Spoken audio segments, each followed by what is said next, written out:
பண்ணிப்போம். First take and second take.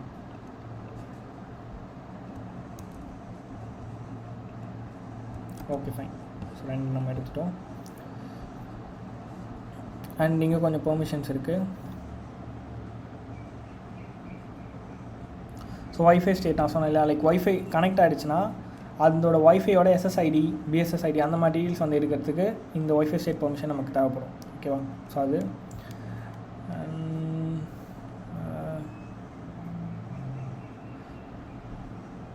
இந்த permission சொல்லிட்டு ஒரு டேக் வருது இல்லை, இது வந்து இவங்களோட டிஃபால்ட் பேக்கேஜ்லேயே வந்து இவங்க வந்து லைக் அசைன் பண்ணியிருக்காங்க. வேறு எதனா வந்து ஒரு அப்ளிகேஷன் வந்து இந்த அப்ளிகேஷனை ஹூக் பண்ணி ஸ்டார்ட் பண்ணோன்னா இந்த மாதிரி வந்து நம்ம டிஃபால்ட்டாக வந்து நம்மளே ஓன் சிக்னேச்சர் வந்து க்ரியேட் பண்ண முடியும். ஓகேவா? இப்போ கண்டென்ட் ப்ரொவைடிங் மூலமாக வந்து நம்ம யூஸ் பண்ணுவாங்க. அது போட்காஸ்ட்னு சொல்லுவாங்க. சிம்பிளான கண்டென்ட் ப்ரொவைடிங் மூலமாக நம்ம சேவ் பண்ண போட்காஸ்ட் மூலமாக ஷேர் பண்ணுவாங்க. ஓகே, ஸோ அந்த போட்காஸ்ட்காக இந்த மாதிரி ரெடி பண்ணுறாங்க.